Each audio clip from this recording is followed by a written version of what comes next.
everyone? Welcome to the Daily Grind. My name is Kelly Johnson, your fun and friendly host. We are on episode 38, the very best one yet. Shout out to my podcast network, Ambiguous Production, and fellow pods on there, including You Mad Bro, the Sam Bustle podcast, and GDP, Goal Driven Professionals. We're currently in the works or soon to be on SoundCloud and iHeartRadio. Also transitioning to a new website, so stay tuned. Slight teaser, it might be Ambiguous Podcast Solutions. You never know, so stay tuned. If this is your first episode with us, your 12th one that you're listening to or following us since August, we'd love for you to take a screenshot of you listening to the pod and share it on Instagram or tweet and tag me on Twitter at KellyJLefty. Now on to the best part of our pod, talking to a new special guest to share their story.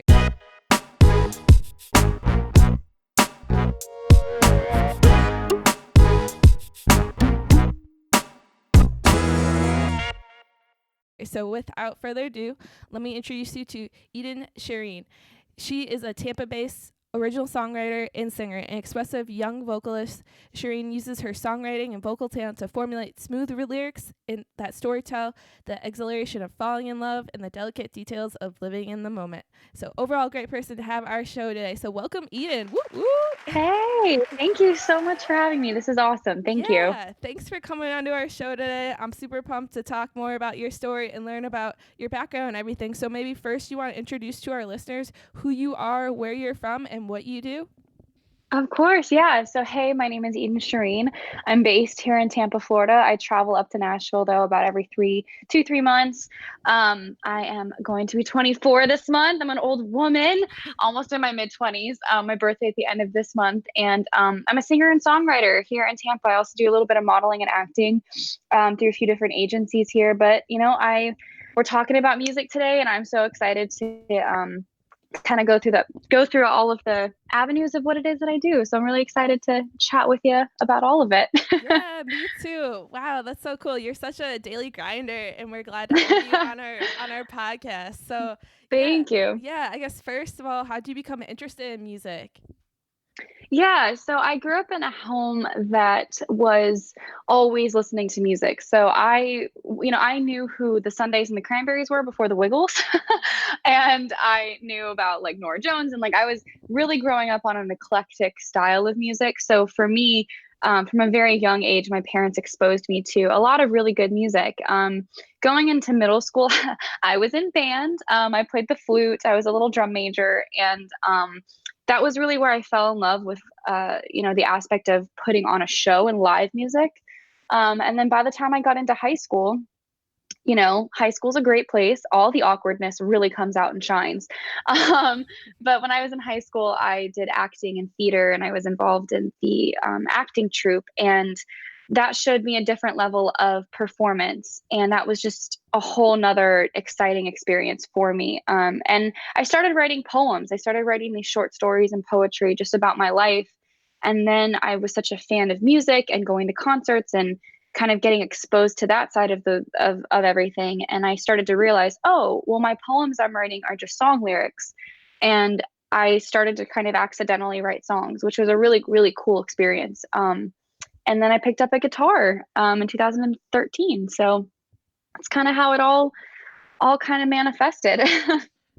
Yeah, that's really recent. It's so cool that you got inspired through school and then just through works, and it just kind of overlapped on everything. Yeah. You mentioned music concerts. Do you remember your first music concert that you attended, or people that you Oh gosh. I mean, if we want to talk in utero, I think I actually went to the Cranberries concert in my mom's stomach. I don't know if that counts. No, my first concert that I went to, oh gosh, I'm not really proud of it because it was Justin Bieber. Um, so I did see Justin Bieber live, but for me that arena shows and seeing a small show, like I don't know if you're familiar with like the Social here in Orlando, or the Crowbar here in downtown Tampa, or sorry, Ybor. Smaller venues like that to me are a completely different concert experience. And then there's also like the festival side of things. So I feel like even if you have already been to so many different concerts, every time you go to a concert, it can feel like your first concert all over again. And I think that's another part of music that I get so enamored by, is that every part of the experience is kind of like these firsts all over again. every single time, which is really, really exciting. Yeah, I totally agree. With all you mentioned the different types of like festivals, small concerts, arenas. hmm What was your like? I guess what was your first show that you hosted when you first hmm started writing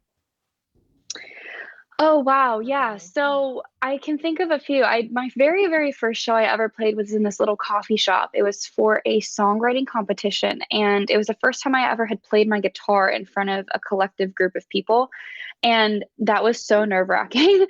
um I did those for a little while, and then I actually played this show. It used to be called Back Booth. Now it's called the Sound Bar, I think is what it's called. And I opened up for this band. They're no longer together anymore, but they were called King the Kid. And that was my first time playing to a group of people who were my age, and that was a really solidifying moment for me to see people's reactions, who were around the age of when I was writing them, or around my current age at the time. And that was really, really a really cool experience, just to see like the overall energy in the room shift. And that's when it kind of clicked for me that I was like, oh my gosh, I can tell these stories and weave the energy in this room to make everybody feel like a collective individual, if that makes sense. And that was just a really amazing experience. But one of the biggest shows I ever played, I went out to the Philippines actually in 2015, and I did a tour out there. And that was out of this world. That was amazing. I would definitely say that was a pivotal moment for me in my career, just to be able to be playing in a mall with my face very, very large behind me. I've never seen my face so big, but it was a really amazing experience to meet my fans there. And um, yeah, that was a very emotional week. I loved it so much. It was amazing. Yeah, I bet. I was just gonna ask. Yeah, can you tell us a little bit more about your 2015 tour? That's a huge accomplishment for such a young Thank age. you. Mm-hmm. Thank you. Yeah. I what I had done actually was I was coming out with these cover videos, and I was coming out with these YouTube videos, and it was so fun to work. For me, it was the creative side of it, right? Like I could make something and spend 6 months making something and put it out, and three people could watch it, and I would be completely fine with that, because it's about the creative process for me. That's really the outlet. But it got to a point where I was like, okay, yeah, like, but I want more people to see it because I have invested so much of my energy into my work. So I decided to collaborate with a local artist in Orlando, Braden Wood. If I put him in my video as like the quote quote love interest, and he also did music himself, and he had fans in the Philippines. My thought was, well, if I throw him in my video, maybe his fans will come watch it. And thankfully, that's what happened. A bunch of his fans came and watched it. They ended up finding my music online, loving the music, and then Braden was actually scheduled to go out for a tour 6 months later. And what ended up happening was his fans got a petition started to have me come and open for him. And then because so many people had gotten that petition moving and who were so vocal about me coming, they actually decided to make it a co-headlining tour. So I ended up getting my own show and opening up for him and getting a meet and greet too. So, and we also did like a little radio tour, which was great. So that was an experience like no other. I went with my mom. It was so fun. Very long flight, and amazing culture, amazing people. And I still, when I think back to it, I just like get mind blown because I want to do it again. It was so fun. Yeah, I was just gonna ask, was that your first time in the Philippines? Yeah, it was actually. That was actually my first time abroad. I'd never left the country before, which was very scary. I just was like, oh my God, wait, I have to be on a flight for how many hours? But it was, yeah, it was my very first time in the Philippines. That's great. Yeah, and then you mentioned before you'd be willing to go back out there again, or I would guess you're probably willing to travel all over the place too. Oh my gosh, yes. And I think that's what the cool part about this whole music is being able to, meet people from all over the world. Like Instagram and Facebook and all of these social platforms really just tie us all together. And whenever I get a DM from somebody like in Indonesia, or in London or in South America, it's just like it blows my mind to think that, music, which is so universal, it has no language barrier, it has no location barrier. I love that we all can kind of come together with it. So yes, bring me to your country, please. Bring me to your states. I would be more than happy to travel. For sure. And yeah, you mentioned you're a co-liner during the tour. Do you foresee yourself working with more collaborations, other artists out there? And Oh my gosh, yes. that's really cool. Um, Thank you. yeah, so yeah, 2015 was a big year for you as well. So, in addition to your tour, you were a 2015 Florida Grammy Showcase finalist. So, Hmm. can you tell us a little bit more about that?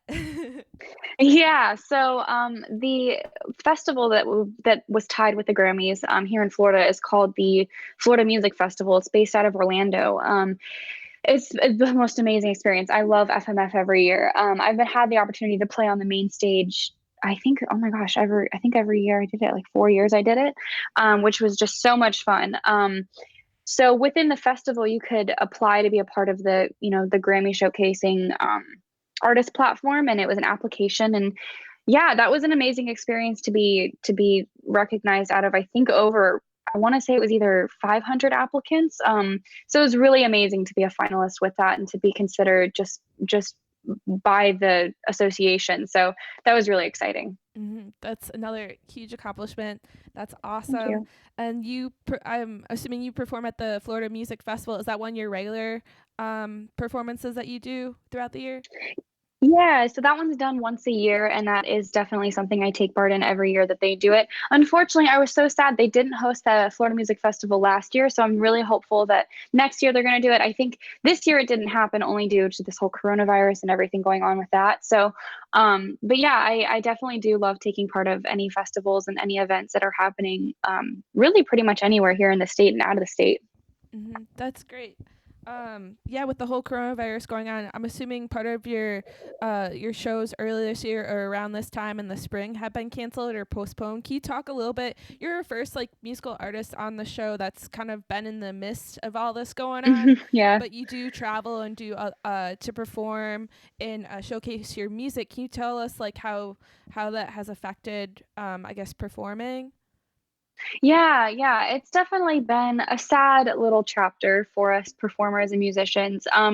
Last month I was slotted to have, I want to say, I think I had 6 or 7 shows last month, and March is usually for me my biggest month in the year, just because seasons are changing and people are enjoying spring and the beginnings of summertime, and festivals are happening, and all of these things kind of are happening. So March is a relatively large month for live performers, and so losing those 6 gigs not just was personally sad and professionally sad, but financially it was a really big hit. And but to see the community come together, through live streaming and through all these different avenues, it is really reassuring that our voices matter and that people want to hear us and that people are wanting to support us in any way they can. I actually, funny enough, literally 10 minutes before we hopped on our call, I just confirmed that I'm going to be doing a live stream through downtown St. Pete on their Facebook page. It's, I think, DTSP Live.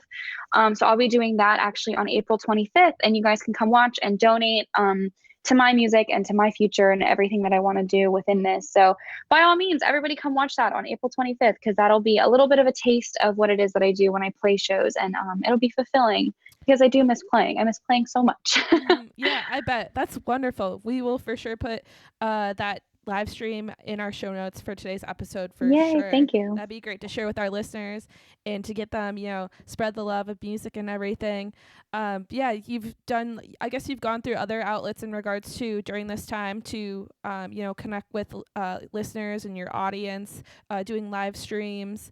Hmm. Yeah, that's how we basically met on one of your Friday shows. Yeah, and okay, so here's the funny thing. Okay, just between me and you, I have yet to do another live stream since that one. So I'm so glad you were on that one, because it was one of those things where I think, and maybe this is just me, but this whole entire stay at home and quarantine and this virus and all of the uncertainties with it, it's so emotionally heavy, right? And it's so anxious and it can be so overwhelming. And for me as a person, hi, hello, my name's Eden, I have anxiety.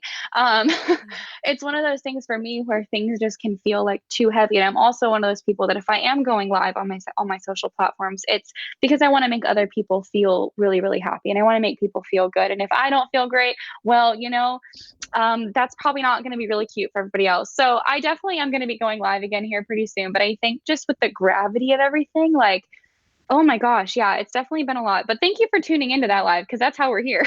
Definitely, yeah, for sure. I think just like sharing your smile and sharing your voice with others, I think that's great. And we're all just trying to get through this together. I know a Yeah. lot of people are turning to, me included, are turning to listening, Spotify, iTunes, Hmm. Apple, etc. Just to, music kind of keeps me in a positive vibe or positive mindset when going through this, and just to push forward. And someone like yourself with your works, I think is a really can make a personal impact. Everyone Thank out there, you. everyone out there, again, should tune into her music. Yeah, let's talk about a little bit more about your music and your albums that are all Of out. course. Can you, Yeah, thank you. yeah, can you share with our listeners? You have a couple. You have a couple of albums out. Yeah, thank you. Yeah. I have two EPs out. One of my first one is self-titled, and I'm jumping up in the woods and I look like a little, I tried to look like a fairy. I either look like I'm just falling. I don't know. So there's that one. And then my second EP called Shadows, which was my most recent release. That came out a couple years ago, actually. But yeah, so those records are all stories about my life. When I was in high school, I wrote the first one. So those are more innocent young love and the hopefulness and those kinds of themes are on the first record, and the second record kind of takes you through the story of a deeper heartbreak and then coming out on the other side of it, ending with my single "Stick Around." So yeah, those were really really fun to create. I've got a couple music videos out for those songs, which you guys can find on my YouTube channel. Yeah, though those were really great. I'm so excited to be working on my next record too. So it is an exciting time for sure. Yeah, definitely. Yeah, I've tuned in. I bet some of our listeners out there have tuned into both of just the songs as well as your the music videos. I was curious on the music videos, Yeah. what it all takes in regards to producing one of the music videos. Could you maybe like walk us through maybe a day, or I mean, it doesn't take, you can't finish it all in a day, obviously, but Uh-huh. maybe like some bits and pieces in regards to what it takes to in order to produce that and create that content. Yeah. So I came out with my music video called Letters, my goodness, 2 years ago. Oh my gosh, doesn't feel like that long. Or was it a year ago? I don't know. It came out not too long ago. And that process was very long. So I had written the concept for that video, and I reached out to a production company here in Tampa, pitched the idea to them. They were all on board. And then through just their business plans and business models changing, I was in a position where I had to find somebody new to work with. And I ended up reaching out to Shane Sackett. He was based here in Tampa. He's now out in Los Angeles, good friend of mine. And I pitched the idea to him. He was all on board for it. It took about 6 months of planning from the time that we initially spoke to the time that we had our first day of filming. It was 6 months of planning, prepping, casting, working out every fine detail, wardrobe, hair and makeup, location scouting. It was a very, very big process. We had a team of 8 to 12 people per day. It was a 3-day shoot. And the thing that people kind of get, I think, shocked by is when you tell them, like, oh no, this was filmed one day and then this was filmed 2 weeks later. And they're like, what? Which is always kind of fun to see their reaction. But yeah, that was the biggest project I've ever undertaken. It was a very, very large production. But yeah, it's a big process. It was really fun though. Yeah, I bet. I was just gonna ask, you have a team of people. We've had episode guests in the past, Christy Hmm. Jorfold and Christian Johnson. They're both like makeup and like clothing, fashion stylists. So I can just tell you need people like that on your team, or other people. You said you mentioned casting in order to produce the Hmm. video. Do you have, do you just kind of build off of your network? Do you have to reach out to people? Yeah, how does it go about in like, forming that team and building it? Yeah, so it all really starts for me, at least whenever I'm going into a project like this, is making sure that the production team is kind of the first one that I lock in, because that's kind of like your quarterback. You want to make Mhm. sure that you kind of are on the same page with the production team. So also working with Shane, he had such a large and broad network of people that he knew, in terms of lighting, in terms of sound, in terms of all of these different things. that was something that he made happen. In terms of wardrobe, that was something I actually personally did. That was that was so hard Mhm. because we had so many different scenes and so many different things. My Amazon orders and my shipping order, like I paid so much in shipping. It was a lot. So it was really, really fun though to kind of online shop and make it all happen. So I did the wardrobe for that. And then my makeup artist Dee Dee for the video, who's become one of my good friends now, which she was fantastic on the video shoot. So when it comes to casting, that was something I also did myself. I casted Mario, and we also did the wedding scene, which you'll find at the end of the video. Not to give any spoilers, but we have a bunch of extras who were a part of that part of the video, and that those were just fans from Instagram, some friends of mine, and it ended up working out pretty perfectly. But it was really hard to kind of be on both sides of the camera. I think that for me, we finished filming the last scene of the music video, and then I was sitting on my living room floor until 3 o'clock in the morning and packaging up these boxes and packaging up things to ship back and rentals and all these different things. So it was a really funny dichotomy to like not only just have written the song and written the concept, but planning the video and then acting in the video. And Mhm. it was a pretty big production, but it was really fun. Like I love looking back at those pictures behind the scenes, and knowing what it took to be a part of that was just, it was a really beautiful experience. Definitely, yeah. There's a lots of I can tell there's lots of parts that go into making, producing, and overall, sharing with everyone the music video. It's huge. Another question I have too with music, with not just that one letters, but like all your music videos. How do you determine locations? Is that something that you brainstorm right away from the concept, or? Yeah, so with specifically though with letters, I did know when I was writing the concept that I wanted to film inside the Tampa Theater. I don't know if you guys are familiar with that, but here in downtown Tampa there's a historic theater, and it's very, like, they even I think have the original seating like still upstairs, but it was a very, very definitive location that I wanted.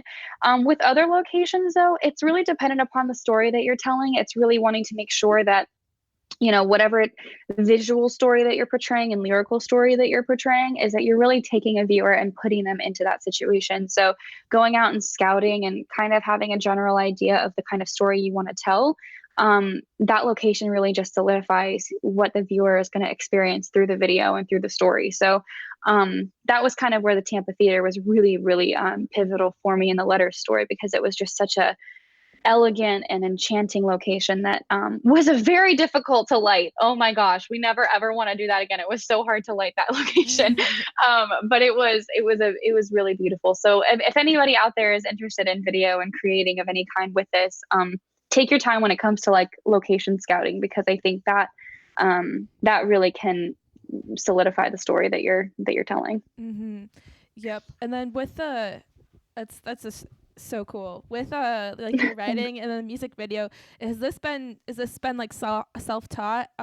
Did you have a background in this? Do you kind of learn as you go along with your experience over the years?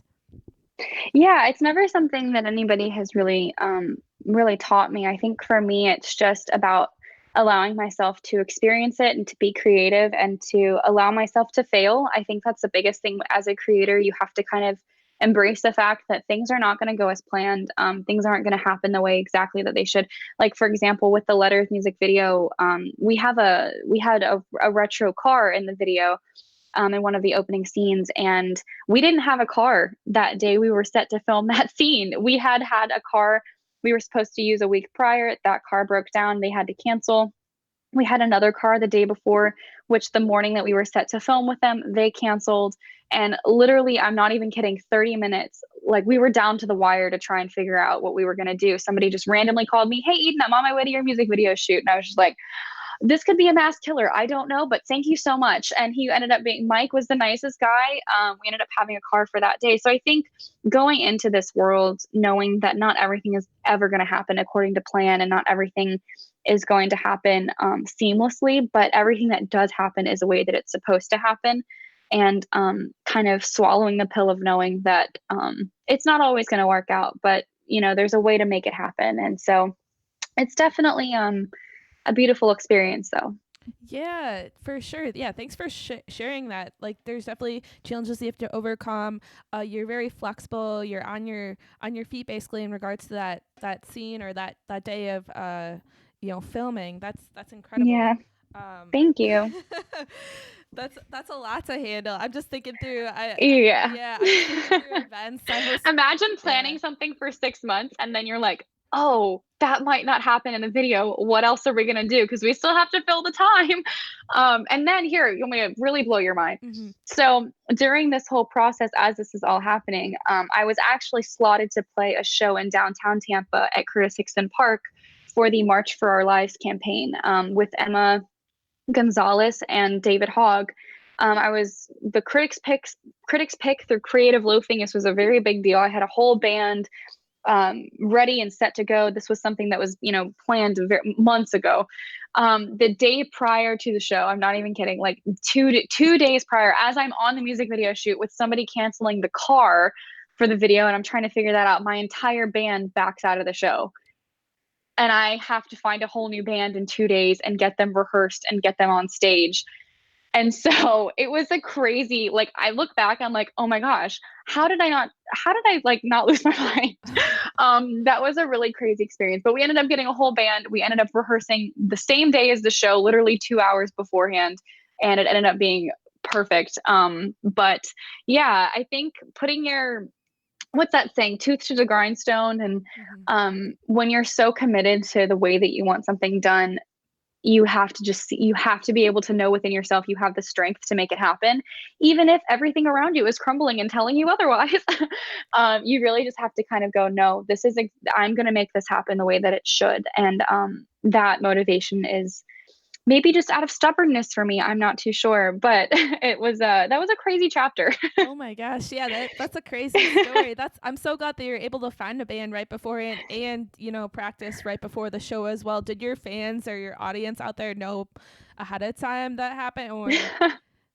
I don't think so. It wasn't something I talked about. And I think that when I was on stage, we definitely did not want people to know that, hey, like, this is our first time playing together and we practiced for the first time 2 hours ago. I was so proud of my band. Oh my gosh, they really pulled it together and we really made it work. And I was so grateful to have them. And, but no, I didn't really tell people about that. I mean, unless they asked me, how long have you guys been a band for? I'm like, 3.5 hours. Like 3.5 hours, including the showtime. So that was definitely that was a wild Yeah, I experience. guess now you got that. Now you got that band in your back pocket just in case again if that were Yeah. to happen. Yeah. It never needs to happen again though, let me tell you. Yeah, that's crazy. Tell us more about your motivation behind your music. Like, how'd you find your passion for writing? I know you started right around like middle school, high school age, and writing like through poems and about life and things. How do you find yeah, how do you find that motivation behind your works that you create?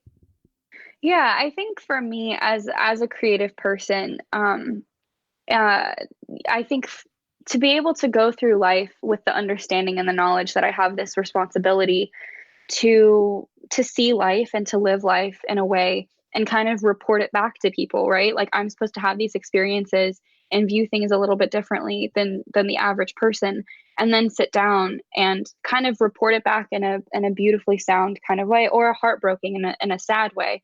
But to give people this sense of relief, or this sense of peace, or this acknowledgement of their sadness, and to give them those 2.5 to 4 minutes of solace, or of acknowledgement of whatever it is that they're feeling.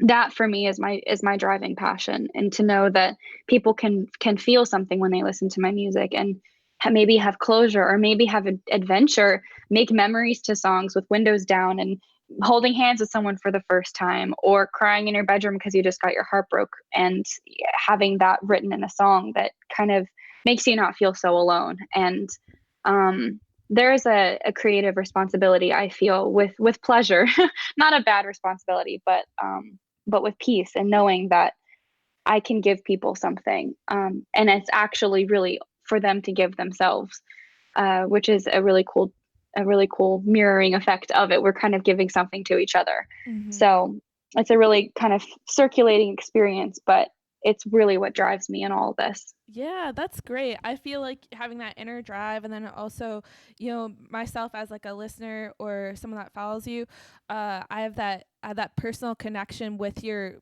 lyrics or your song, so I can kind of visualize the story that's happening or relate it to things that has happened in my own life as a listener. Exactly. So that's great, and just hearing it from the artists like yourself and what your drive is, I think that's awesome, and just keep on Thank doing you. that and sharing your story Thank out you. there. That's what we want to hear on the daily grind. So Thank you. I'm so glad. I'm so glad to know that about you, and hopefully, other people do feel that too. So thank you. definitely. So what's favorite things that you do on a daily basis, like through work? I know with the coronavirus, we're constricted to staying at home. But let's say before this all happened, like what's your like go to like your daily routine? Like what do you like to do? Get in the zone for you know um, writing songs or just in general. Yeah, so I'm a grandma. Anyone who's in my life and knows that I am a homebody. I definitely am somebody that is a nester. I like to bake.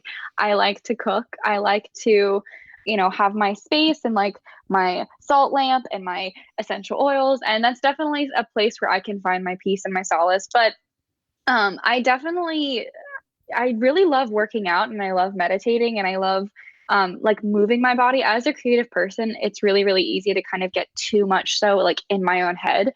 And you spiral. So for me, it's really good to get outside and sweat or to go to the gym and be a part of a class, go to yoga, and taking the time to like meditate and be with myself. Because when I go back to writing or when I go back to creating, I kind of feel just more at peace. Things are kind of more organized. So yeah, getting outside, moving my body, and kind of getting out of myself sometimes is Mm-hmm. always a good thing. For sure. Does that like when you like work out or to have like other experiences like, moving around and things like that, does that help like inspire what you write as well? Yeah, definitely. I don't really know why. I'm sure there's some kind of like psychology behind this, but for me, sometimes like if I'm going on a run or if I'm a part of a yoga class or I'm cycling, um, there's something about it for me that kind of recharges my battery and it makes me feel um I don't know, it's external, whereas I think creating and writing and everything is so internal. So getting out of that kind of has a whole new appreciation when I go back into it. So it does kind of, I guess it does re-inspire me, not really because of what it is, but just because it is so it's just, more comforting when I go back to creating. So Mm-hmm. Yeah, having that balance or that mix of internal and external feelings and emotions. I can tell what you're saying. Like, I feel like the combination of both really like hits a home run if we, yeah. relate it back to sports that we're all missing. I liked your reference earlier when you said Yeah. quarterback. I was like, oh man, there's no sports on to watch. I know, it's very weird. It's really weird. Like so for example, like last night I got down this wormhole. One of my favorite I call them my like teenage bands, I guess. I started listening to them when I was like 19, but Laney is a great band. They've just grown so much. It's insane. But I got down the wormhole of like listening to some of their older records and watching music videos, and then I ended up watching some live videos of them, and to see people at a concert and just living life, it was just like, oh my gosh, I miss that so much. But go for me, another thing I guess to like de-stress and to kind of like relax and have fun. I guess it's not relaxing, but it's fun. I love going to concerts. Like honestly, I would probably consider it one of my hobbies.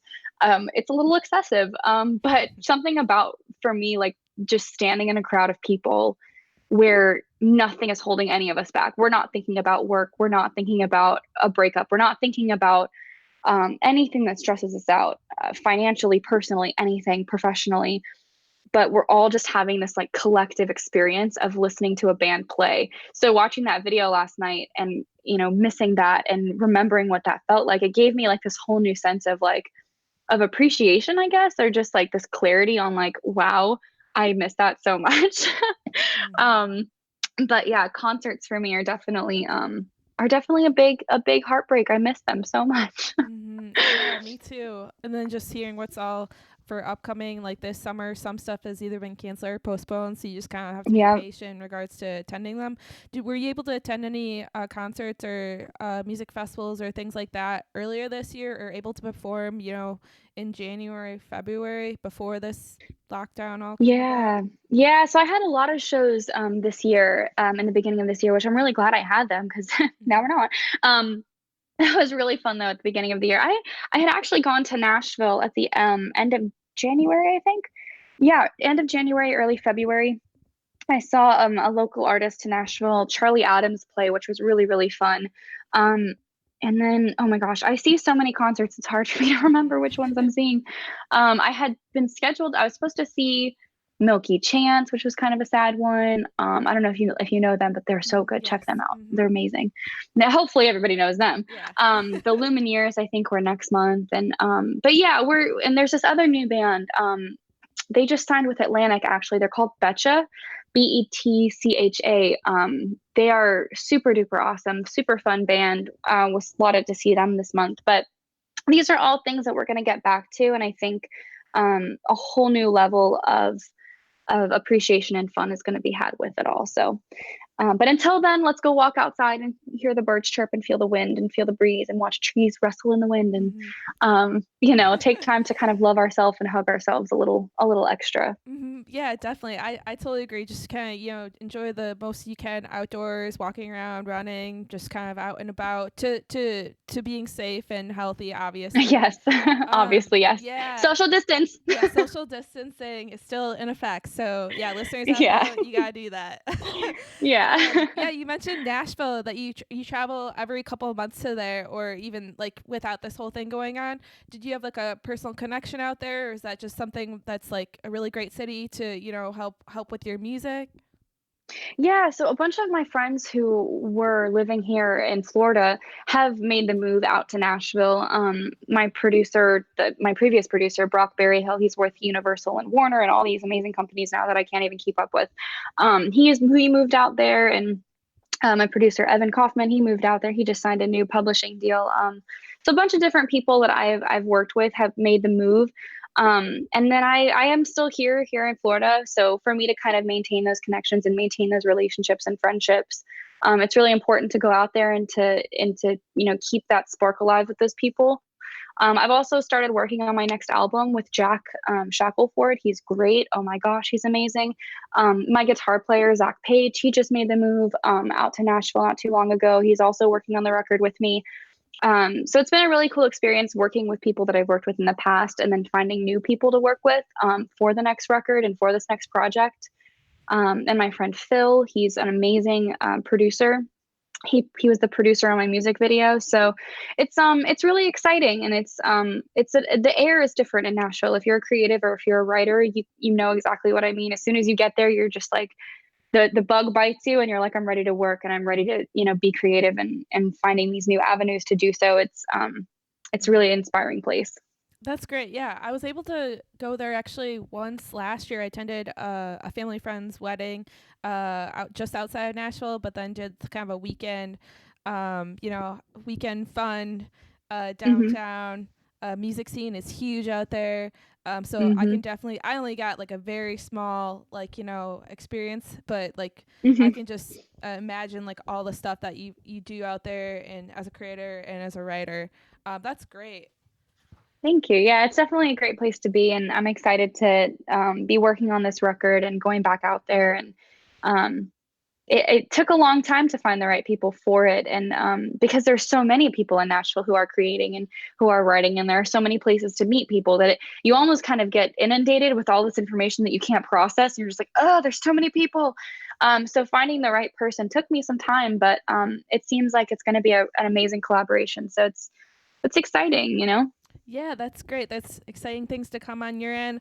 Also, shout out, I'm in Chicago, so now you have a Chicago Yay! connection. I love that. Oh my gosh, that's amazing. Yeah, so if you ever make it a little bit more farther north in the Midwest, come reach out to us. So Oh my gosh, I yeah. will. Okay, so funny story though. I have another friend of mine who lives out in Chicago, and actually Chicago was a place I was gonna go this summer. Like this was the summer that I was gonna be like throwing caution to the wind and just being like, be 24. Oh my God, 24. Oh my Be 24 and go have fun and like see places that you've wanted to see. So Chicago is definitely a place that I'm going to be traveling to. So we'll link up for sure.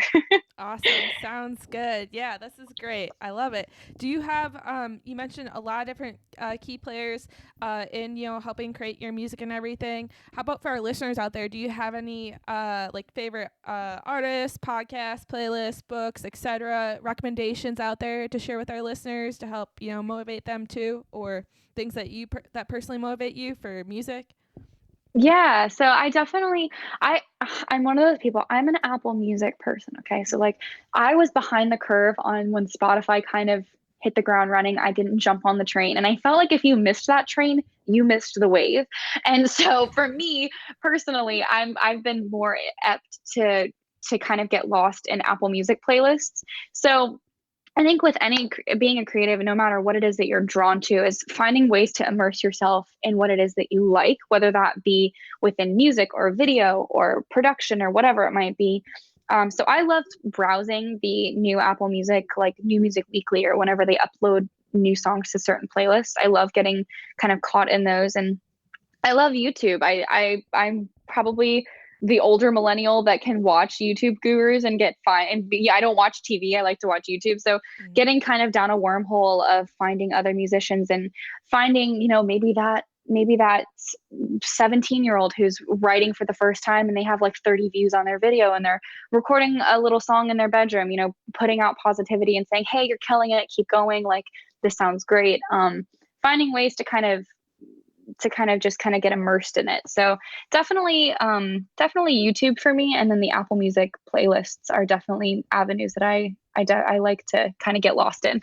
Oh no, that's great. Yeah, that's perfectly fine. I was just watching YouTube last night, just ran some videos, but stuff to inspire me through different like for me for baking or cooking or recipes. Yes. Yeah, I'm a runner, so I was looking at different running stuff, things I could do with this whole COVID situation going on, just getting Exactly. inspired in the music too. So like your videos. So those are just great. A lot, a ray of Exactly. sunshine during this time is awesome. So I guess maybe as we're getting to a close, we talked about your daily schedule. What's on your daily grind, Eden, the upcoming weeks later this year? Yeah, so with everything, like I said, it's gonna be a live stream on April 25th. I'll be doing that with Downtown St. Pete. Obviously, we're getting a time scheduled still, so by all means, follow through my social media.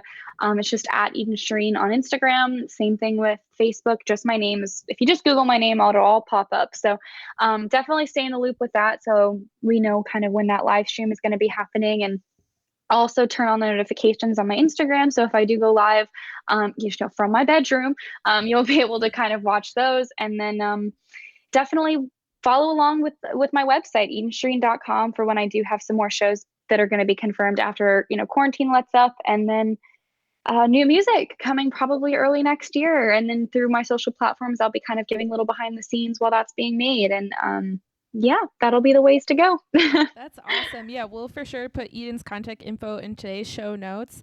That's awesome. A little teaser into new music ahead. So that means we should get you back on the podcast. Yes, yes, yes, yes, of course. That'll definitely be a budding relationship here. I'm excited. Definitely. Do you have a word of the day to motivate our listeners out there?